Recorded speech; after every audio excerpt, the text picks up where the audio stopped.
Hello everyone, and welcome back to another cartography lecture video. And in this lecture video, I want to wrap up our discussion talking about labels by talking about something called label placement. So regardless of which of the three types of labels you choose, graphic text, annotation, or dynamic label, you're still going to have to figure out where you want to place it. And there are a couple of sort of key guidelines that I'd like to give you relative to placing labels. So again, we're going to talk about label placement.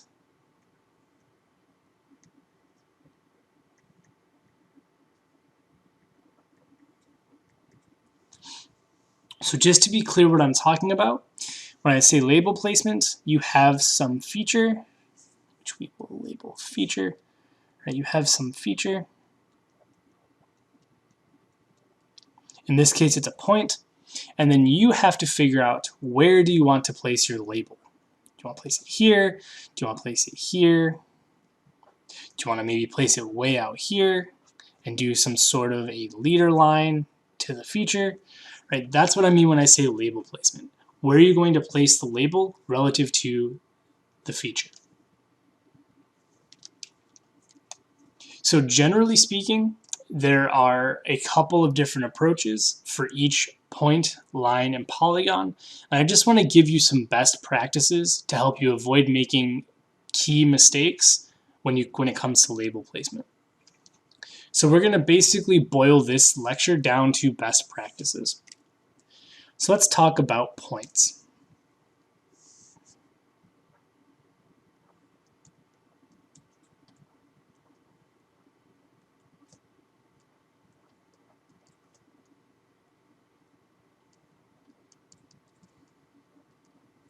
Point label best practices. I'm basically going to be redrawing the same graphic I just had, but that's okay. So let's say this is your point feature. Okay? Right. Some things to avoid.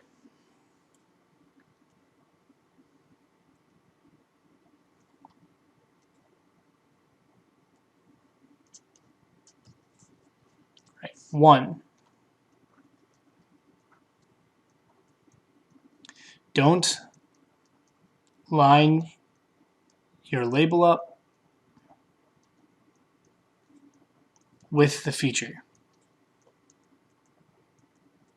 What I mean by that is you don't want to create a horizontal line like that. If you can avoid it, don't do that if you can avoid it.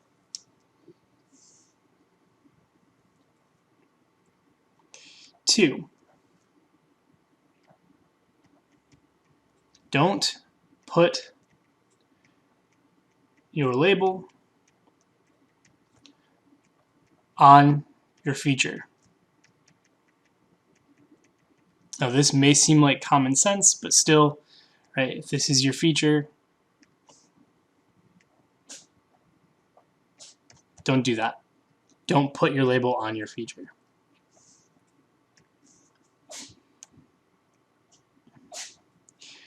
When it comes to labeling your point feature, you really have several options that would make sense that obey these first two rules, right? Not on top of and not in a horizontal line that you can use. And I'm going to actually show you in a graphic which ones you want to try to do. So generally speaking, use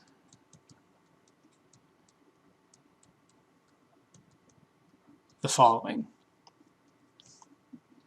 So here's our feature. Up and to the right is your best option.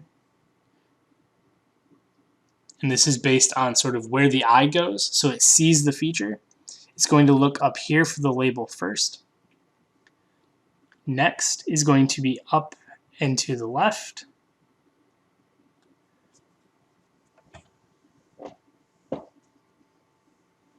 If you can't do above, then you want to go below, so down and to the right.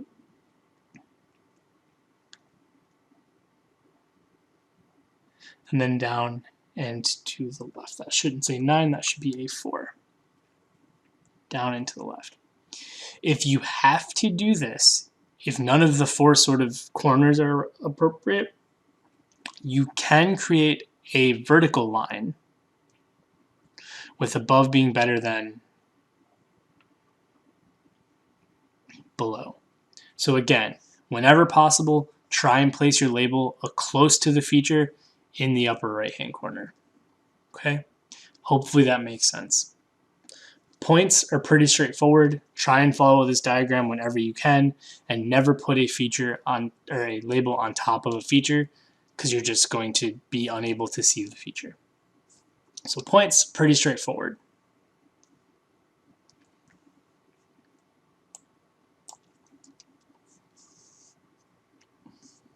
Let's talk about lines.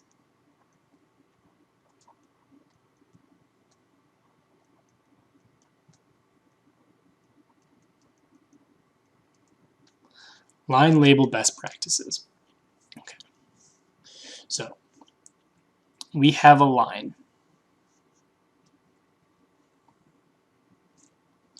The first thing I'm going to say is, and this is going to be tempting, do not stretch the label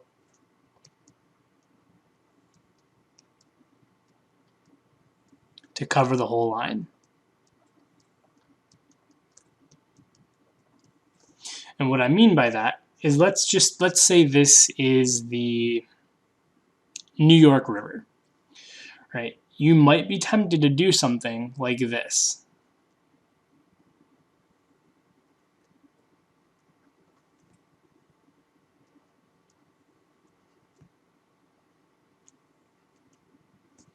Right, increase your kerning or your tracking to make it so that the label covers the entire length of the line. Now that's good to a point, but you really have to be careful not to try to stretch it to cover the entire length of the line, because you're going to severely decrease readability once the letters get too far apart. Rather, what you want to do is you want to actually use multiple labels if the line is really long. Rather, use multiple labels.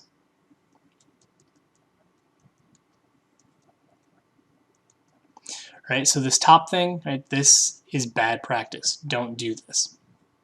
Instead, what you want to do is something like this.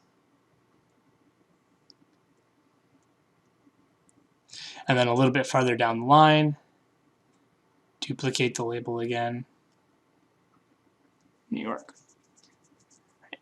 This is better, because you're not going to distract the reader from trying to figure out where the letters are and what order to read them in because they're so far apart. Instead, there will just be a legible label somewhere nearby where they're looking at the line work.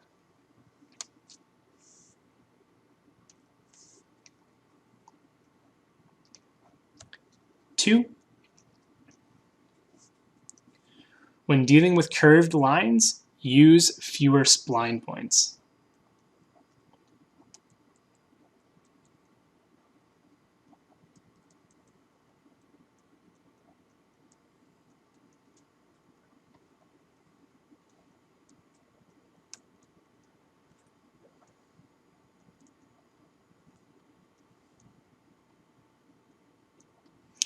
Now, what do I mean by that?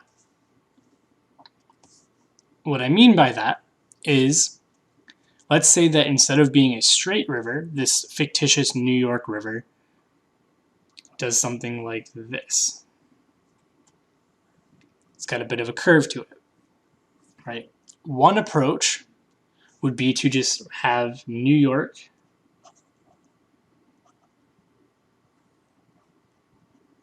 go across across the line work of the feature without any sort of curve to it. Just like points, and in fact, I'll write this down, right? Avoid having labels go over features.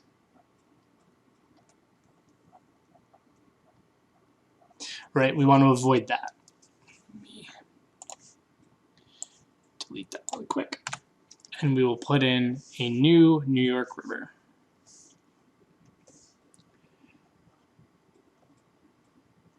Instead, what you can do is you could actually create what's called a spline curve, which is basically an imaginary line that the text will follow, and you can have the text actually curve. I should have done that in a different color. You can have the text actually curve around the feature so that it's not going on the feature itself. Now, this curve is defined by what are called spline points. Now, without going too much into the math, the Cynthia Brewer textbook has some really good picture examples of this. But basically, the more spline points you have, the more curvy that line will become.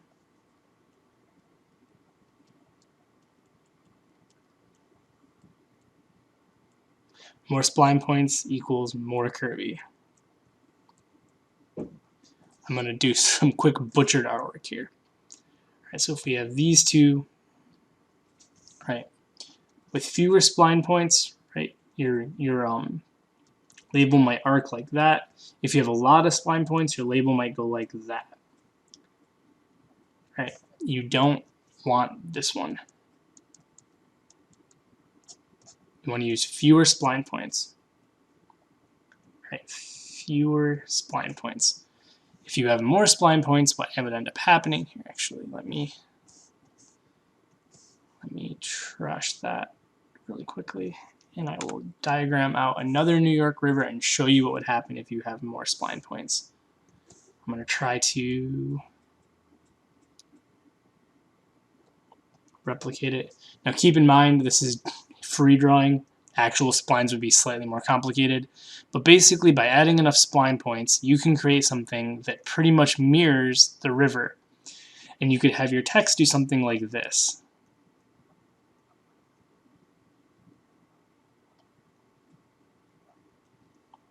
You can see how the text kind of starts to follow the pattern of the river. Again, just like when you stretch the text really far apart, this is going to also detract from readability because the user now has to read it in that sort of wonky baseline. Right, the baseline's all over the place. It makes it a lot harder to read. You're better off to have a couple of spline points just to keep the label off of the feature than to try to have the label actually mirror the curves of the feature. Hopefully that makes sense.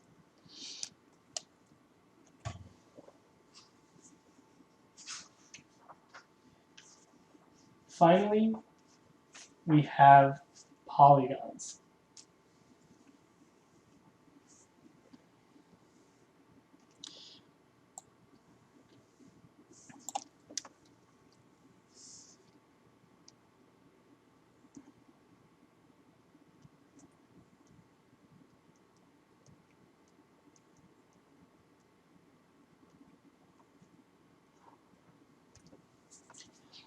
So polygon best placement. Polygons are actually pretty easy because it's kind of hard to mess them up. Say we have a polygon like this. Couple of best practices. One, try to keep the label at the center.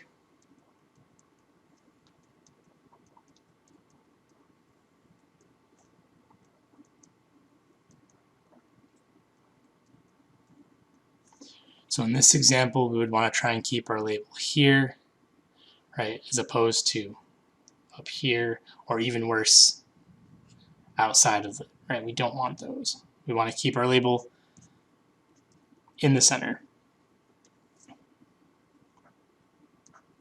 Right? Just like with the line work, try to avoid making the labels large enough and wide enough to fill up the entire polygon.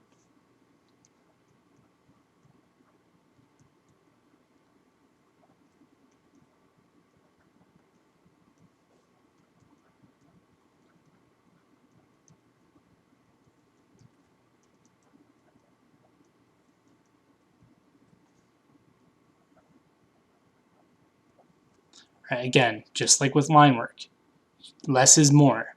Don't try to make the label fill up the entire polygon, because one, it'll dominate the visual hierarchy at best, or at worst, you'll stretch it out so much that the label will actually be unreadable, and you'll actually make the reader have to work harder to figure out what's going on.